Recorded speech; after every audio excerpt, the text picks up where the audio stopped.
Big boss Malayalam season 6 അതിൻ്റെ 10ാം ആഴ്ചയുടെ അവസാനത്തിലാണ്. അതിനാൽ തന്നെ ബിഗ് ബോസ് ടിക്കറ്റ് ഫിനാലെ ടാസ്കുകൾ ഇപ്പോൾ നടക്കുകയാണ്. ഒപ്പം തന്നെ ബിഗ് ബോസ് വീട്ടിൽ അവശേഷിക്കുന്ന മത്സരാർത്ഥികളെ കാണുവാൻ വീട്ടുകാർ എത്തുന്ന ഫാമിലി വീക്കും പുരോഗമിക്കുകയാണ്. അതേസമയം മെയ് 18, 19 ദിവസങ്ങളിലെ വാരാന്ത്യ എപ്പിസോഡിൽ ഇത്തവണ മോഹൻലാൽ എത്തില്ല. അതിനാൽ തന്നെ ഈ ആഴ്ചയിൽ എവിഷനും ഉണ്ടാകാൻ സാധ്യതയില്ലെന്നാണ് വിവരം.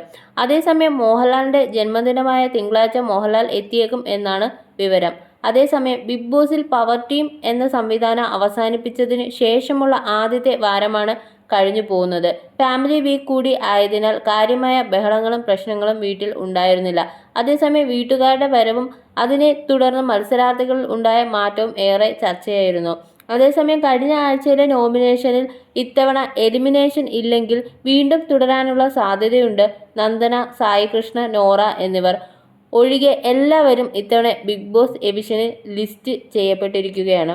അതേസമയം മോഹൻലാൽ ഇല്ലാത്തതിനാൽ വീക്കെൻഡ് എപ്പിസോഡ് സാധാരണ എപ്പിസോഡ് പോലെ തന്നെ തുടരും. ഫാമിലി വീക്ക് തുടരും.